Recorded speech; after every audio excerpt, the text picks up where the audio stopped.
Chapter 8. Ready? All right. Here we go. I couldn't sleep all night. A foghorn was groaning incessantly on the sound, and I tossed half sick between grotesque reality and savage, frightening dreams. Toward dawn, I heard a taxi go up to Gatsby's drive, and immediately I jumped out of bed and began to dress. I felt that I had something to tell him, something to warn him about, and morning would be too late. Crossing his lawn, I saw that his front door was still open, and he was leaning against a table in the hall, heavy with dejection or sleep. Nothing happened, he said wanly.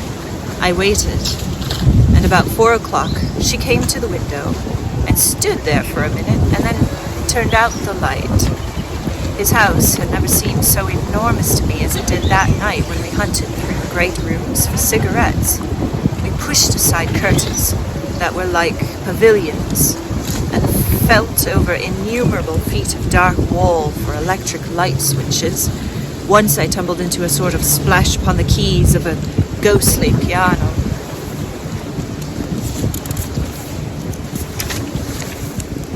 There was an inexplicable amount of dust everywhere, and the rooms were musty as though they hadn't been aired for many days. I found the humidor on an unfamiliar table with 2 stale, dry cigarettes inside. Throwing open the French windows of the drawing room, we sat smoking out into the darkness. You ought to go away, I said. It's pretty certain they'll trace your car. Go away now, old sport. Go to Atlantic City for a week, or up to Montreal. He wouldn't consider it. He couldn't possibly leave Daisy until he knew what she was going to do. He was clutching at some last hope, and I couldn't bear to shake him free. It was this night that he told me the strange story of his youth with Dan Cody. He told it to me because Jay Gatsby had broken up like glass against Tom's hard malice, and the long secret extravaganza was played out. I think that he would have acknowledged anything now, without reserve, but he wanted to talk about Daisy. She was the first nice girl he had ever known. In various unrevealed capacities, he had come in contact with such people, but always with indiscernible barbed wire between them. He found her exceedingly desirable. He went to her house, at first with other officers from Camp Taylor, then alone. It amazed him. He had never been in such a beautiful house before. But what gave it an air of breathless intensity was that Daisy lived there. It was as casual a thing to her as his tent out at camp was to him. There was a ripe mastery about it, a hint of bedrooms upstairs more beautiful and cool than other bedrooms, of gay and radiant activities taking place through its corridors, and of romances that were not musty and laid away already in lavender, but fresh and breathing and redolent of this year's shining motor cars, and of dances whose flowers were scarcely withered. It excited him, too, that many men had already loved Daisy. It increased her value in his eyes. He felt their presence all about the house, pervading the air with the shades and echoes of still vibrant emotions. But he knew that he was in Daisy's house by a colossal accident. However glorious might be his future as Jay Gatsby, he was at present a penniless young man without a past. And at any moment the invisible cloak of his uniform might slip from his shoulders. So he made the most of his time. He took what he could get, ravenously and unscrupulously. Eventually, he took Daisy one still October night.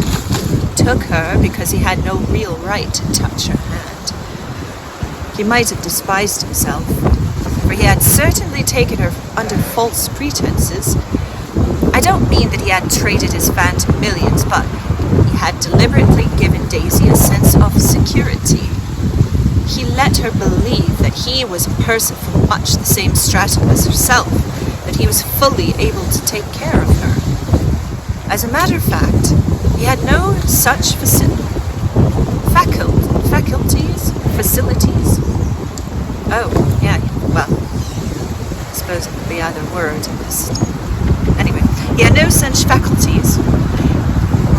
I think it's facilities. Sorry. He had no... carry on. He had no such facilities. He had no comfortable family standing behind him, and he was liable at the whim of an impersonal government to be blown anywhere about the world. But he didn't despise himself, and it didn't turn out as he had imagined. He had intended probably to take what he could and go, but now he found that he had committed himself to the following of a grail. He knew that Daisy was extraordinary, but he didn't realize just how extraordinary a nice girl could be. She vanished into her rich house, into her rich, full life, leaving Gatsby nothing. He felt married to her, that was all.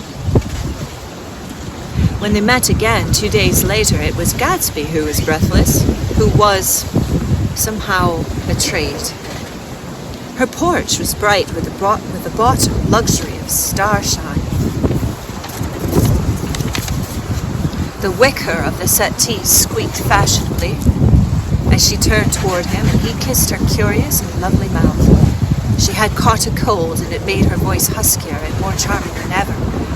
And Gatsby was overwhelmingly aware of the youth and mystery that wealth imprisons and preserves, of the freshness of many clothes, and of Daisy gleaming like silver, safe and proud above the hot struggles of the poor. I can't describe to you how surprised I was to find out I loved her old sport. I even hoped for a while that she'd throw me over, but she didn't, because she was in love with me too. She thought I knew a lot because I knew different things from her. Well, there I was, way off my ambitions, getting deeper in love every minute, and all of a sudden I didn't care. What was the use of doing great things if I could have a better time telling her what I was going to do?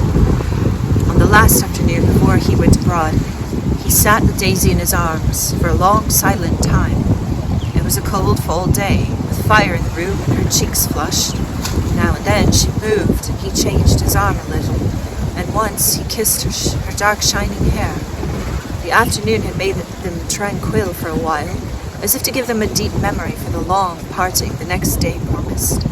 They had never been closer in their month of love, nor communicated more profoundly, one with another, than when she brushed silent lips against his coat's shoulder, or when he touched the end of her fingers gently, as though she were asleep. He did extraordinarily well in war. He was a captain before he went to the front, and following the Argonne battles, he got his majority and the command of the divisional machine guns.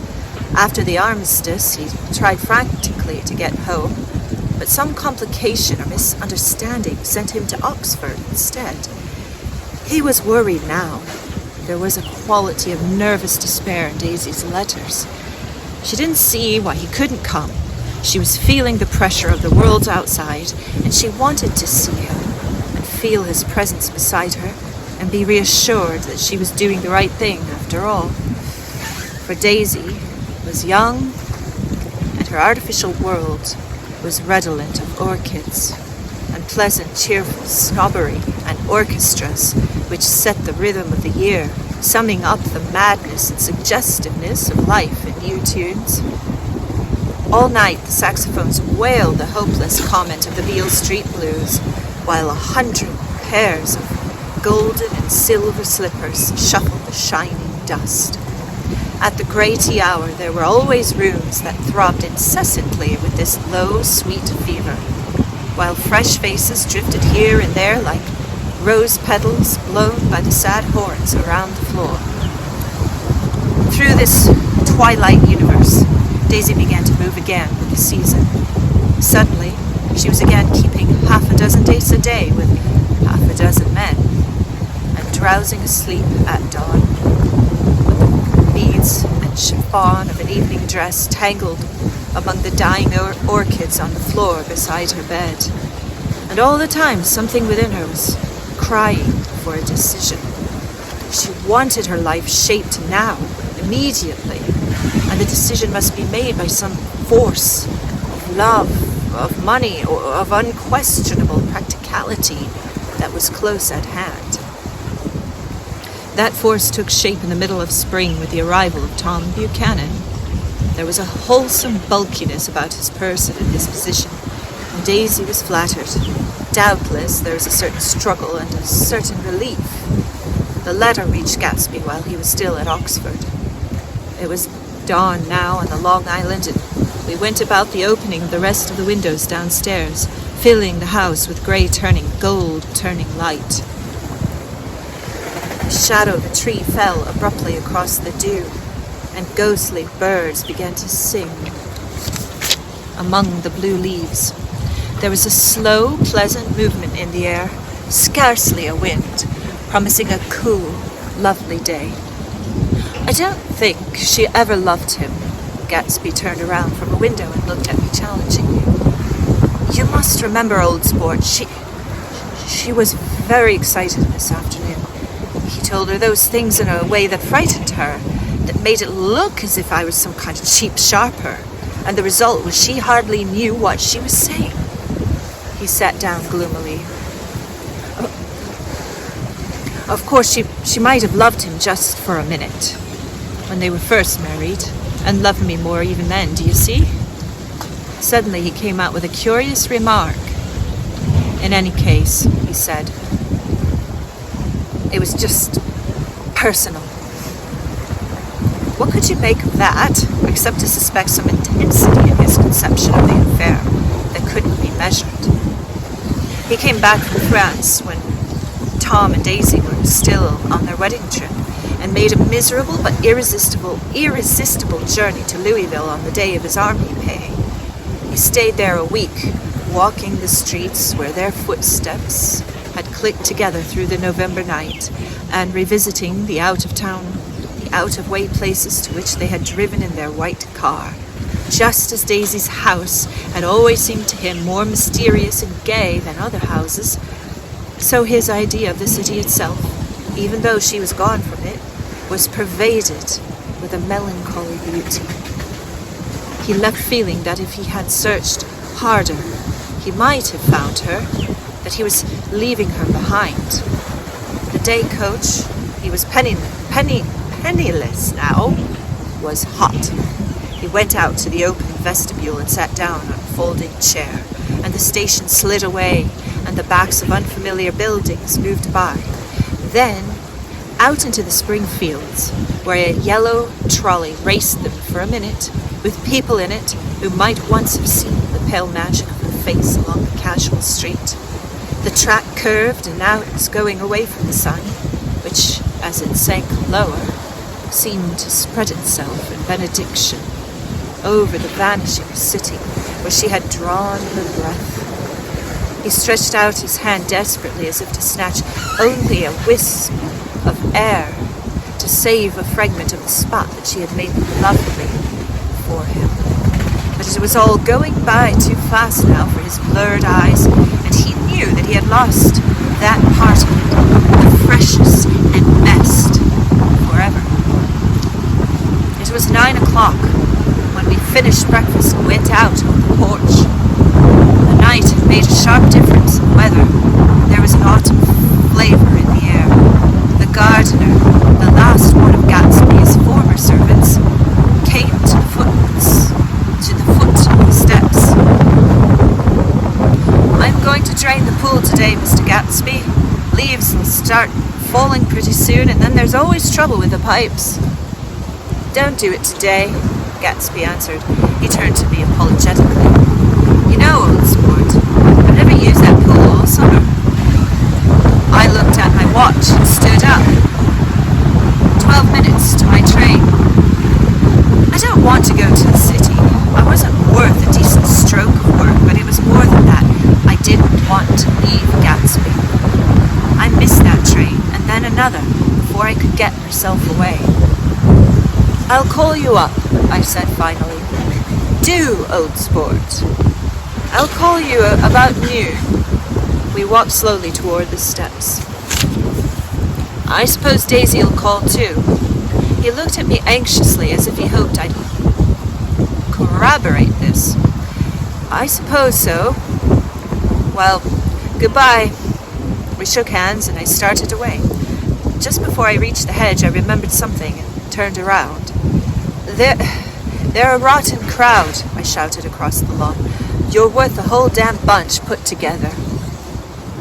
I've always been glad I said that. It was the only compliment I ever gave him, because I disapproved of him from beginning to end. First, he nodded politely, and then his face broke into this radiant and understanding smile, as if we'd been in ecstatic cahoots on that fact all the time. His gorgeous pink rag of a suit made a bright spot of color against the white steps, and I thought of the night when I first came to his ancestral home 3 months before. The lawn and drive had been crowded with the faces of those who guessed at his corruption, and he had stood on those steps, concealing his incorruptible dream.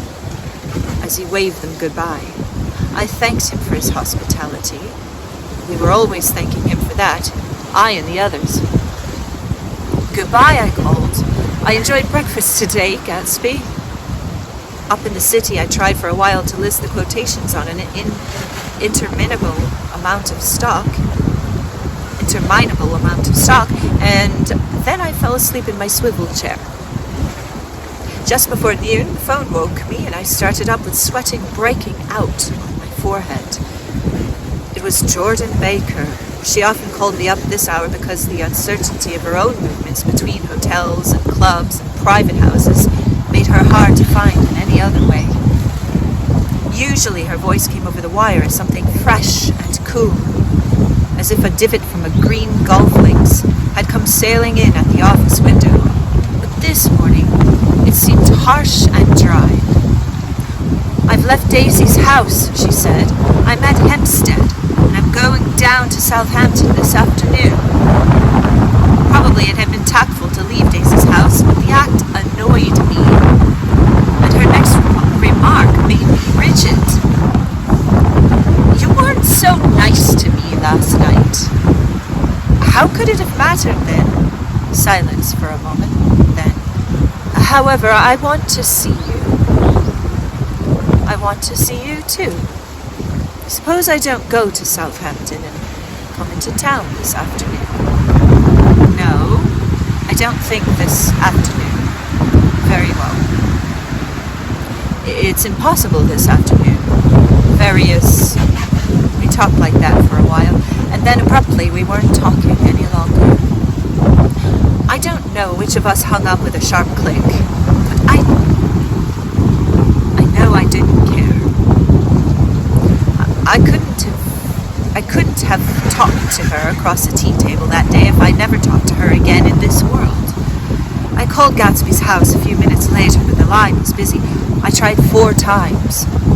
Finally, an exasperated central told me the wire was being kept open for long distance from Detroit. Taking out my timetable, I drew a small circle around the 3:50 train. Then I leaned back in my chair and tried to think. It was just noon. When I passed the ash heaps on the train that morning, I had crossed deliberately to the other side of the car. I suppose there'd be a curious crowd around there all day with little boys searching for dark spots in the dust, and some garrulous man telling over and over what had happened, until it became less and less real, even to him, and he could tell it no longer, and Myrtle Wilson's tragic achievement was forgotten. Now I want to go back a little and tell what happened at the garage after we left there the night before. They had difficulty in locating the sister, Catherine. She must have broken her rule against drinking that night, but when she arrived, she was stupid with liquor and unable to understand that the ambulance had already gone to Flushing. When they convinced her of this, she immediately fainted, as if that was the intolerable part of the affair. Someone, kind or curious, took her in his car, and drove her in the wake of her sister's body. Until long after midnight, a changing crowd lapped up against the front of the garage, while George Wilson rocked himself back and forth on the couch inside. For a while, though, the door of the office was open, and everyone who came into the garage glanced irresistibly through it. Finally, someone said it was a shame and closed the door. McAllis and several other men were with him. First, 4 or 5 men. Later, 2 or 3 men. Still later, McAllis had to ask the last stranger to wait there 15 minutes longer while he went back to his own place and made him a pot of coffee. After that, he stayed there alone with Wilson until dawn. About 3 o'clock, the quality of Wilson's incoherent muttering changed. He grew quieter and began to talk about the yellow car. He announced he had a way of finding out who the yellow car belonged to, and then he blurted out that a couple of months ago, his wife had come from the city with her face bruised and her nose swollen. But when he heard himself say this, he flinched and began to cry, "Oh my God!" And again, in his groaning voice, McAllis made a clumsy attempt to distract him. "How long have you been married, George? Come on there. Try and sit still a minute and answer my question. How long have you been married?" 12 years. Ever had any children? Come on, George, sit still. I asked you a question. Did you ever have any children? The hard brown beetles kept thudding against the dull light, and whenever McAllis heard a car go tearing down the road outside, it sounded to him like a car that hadn't stopped a few hours before. He didn't like to go into the garage because the workbench was stained where the body had been lying. So he moved uncomfortably around the office. He knew every object in it before morning. From time to time, sat down beside Wilson, trying to keep him more quiet. "Have you got a church you go to sometimes, George? Maybe even if you haven't been there a long time? Maybe I could call up the church and get a priest to come over and he could talk to you, see? Don't belong to any. You ought to have a church, George, for times like this. You must have gone to church once. Didn't you get married in a church? Listen, George, listen to me. Didn't you get married in a church? That was a long time ago." The effort of answering broke the rhythm of his rocking. For a moment, he was silent. Then the half-knowing, half-bewildering look came back into his faded eyes. "Look in the drawer there," he said, pointing to the desk. "Which drawer?" "That drawer. That one." McAllis opened the drawer nearest his hand. There was nothing in it but a small, expensive dog leash made of leather and braided silver. It was apparently new. "This?" he inquired, holding it up. Wilson stared and nodded. "I found it yesterday afternoon. She tried to tell me about it, but I knew it was something funny." "You mean your wife bought it?" "She had it wrapped in tissue paper on her bureau." McAllis didn't see anything odd in that, and he gave Wilson a dozen reasons why his wife might have bought the dog leash, but conceivably Wilson had heard some of these same explanations before, from Myrtle, because he had begun saying, "Oh my God," again in a whisper. His comforter left several explanations in the air. "Then he killed her," said Wilson. His mouth dropped open suddenly. "Who did?" "I have a way of finding out." "You're morbid, George," said his friend. "This had been a strain to you, and you didn't know what you were saying. You'd better try. Sit still. Sit quiet till morning." "He murdered her." "It was an accident, George." Wilson shook his head. His eyes narrowed and his mouth widened slightly with the ghost of his superior. "I know," he said definitely. "I'm one of these trusting fellows, and I don't think any harm to anybody's, but when I get to know a thing, I know it. It was the man in that car. She ran out to speak to him, and he wouldn't stop." McAllis had seen this too, but it hadn't occurred to him that there was any special significance in it. He believed that Mrs. Wilson had been running away from her husband rather than trying to stop any particular car. How could she have been like that? She's a deep one, said Wilson, as if that answered the question. He began to rock again, and Michaelis stood twisting the leash in his hand.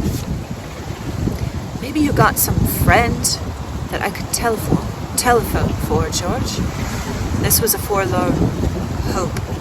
He was almost sure that Wilson had no friend. There was not enough of him for his wife. He was glad a little later when he noticed a change in the room, a blue quickening by the window, and realized that dawn wasn't far off. About 5 o'clock, it was blue enough outside to snap off the light. Wilson's glazed eyes turned out to the ash heaps, where small grey clouds took on fantastic shape and scurried here and there in the faint dawn wind. I spoke to her, he muttered, after a long silence. I told her she might fool me, but she couldn't fool God. I told her to the window. With an effort, he got up and walked to the rear window and leaned with his face pressed against it. And I said, God knows what you've been doing, everything you've been doing. You may fool me, but you can't fool God. Standing beside him, Michaelis saw, with a shock, that he was looking at the eyes of Dr. T.J. Ecclesburg, which had just emerged, pale and enormous, from the dissolving night. God sees everything, repeated Wilson. That's an advertisement, Michaelis assured him. Something made him turn away from the window and look back into the room. But Wilson stood there a long time, his face close to the window pane, nodding into the twilight. By 6 o'clock, Michaelis was worn out and grateful for the sound of a car stopping outside. It was one of the watchers of the night before who had promised to come back, so he cooked breakfast for 3, which he and the other man ate together. Wilson was quieter now, and Michaelis went home to sleep. When he woke 4 hours later and hurried back to the garage, Wilson was gone. His movements, he was on foot at the time, were afterward traced to Port Roosevelt and then to Gad's Hill, where he bought a sandwich that he didn't eat and a cup of coffee. He must have been tired and walking slowly, for he didn't reach Gad's Hill until noon. Thus far, there was no difficulty in accounting for his time. There were boys who had been seeing a man acting sort of crazy, and motorists at whom he stared oddly from the side of the road. Then, for 3 hours, he disappeared from view. The police, on the strength of what he said to Michaelis, that he had a way of finding out, supposed that he had spent that time going from garage to garage thereabout, inquiring for a yellow car. On the other hand, no garage man who had seen him ever came forward, and perhaps he had an easier, surer way of finding out what he wanted to know. By 2:30, he was in West Egg, where he asked someone the way to Gatsby's house. So by that time, he knew Gatsby's name. At 2 o'clock, Gatsby put on his bathing suit, left word with the butler that if anyone phoned, word was to be brought to him at the pool. He stopped at the garage for a pneumatic mattress that had amused his guests during the summer, and the chauffeur helped him pump it up. Then he gave instructions that the open car wasn't to be taken out under any circumstances, and this was strange because the front right fender needed repair. Gatsby shouldered the mattress and started for the pool. Once he stopped and shifted it a little, and the chauffeur asked him if he needed help. But he shook his head, and in a moment disappeared among the yellowing trees. No telephone message arrived, but the butler went without his sleep and waited for it until 4 o'clock. Until long after there was anyone to give it to if it came. I have an idea that Gatsby himself didn't believe it would come, and perhaps no longer cared. If that was true, he must have felt that he had lost the old warm world, paid a high price for living too long with a single dream. He must have looked up at an unfamiliar sky through frightening leaves and shivered as he found what a grotesque thing a rose is, and how raw the sunlight was upon the scarcely created grass. A new world, material without being real, where poor ghosts breathing dreams like air drifted fortuitously about, like that ashen, fantastic figure gliding toward him through the amorphous trees. The chauffeur, he was one of Wolfsheim's protégés, heard the shots. Afterward, he could only say that he hadn't thought anything much about them. I drove from the station directly to Gatsby's house, and my rushing anxiously up the front steps was the first thing that alarmed anyone. But they knew then, I firmly believe. With scarcely a word said, 4 of us, the chauffeur, butler, gardener, and I, hurried down to the pool. There was a faint, barely perceptible movement of the water as the fresh flow from one end urged its way toward the drain, at the other with little ripples that were hardly the shadows of waves. The laden mattress moved irregularly down the pool, a small gust of wind that scarcely corrugated the surface was enough to disturb its accidental course with accidental burden. The touch of a cluster of leaves resolved and slowly, tracing like the leg of a compass, a thin red circle in the water. It was after we started Gatsby toward the house that the gardener saw Wilson's body a little way off in the grass, and the Holocaust was complete. That's the end of chapter 8. I believe we have one more chapter left to go. Thanks for listening.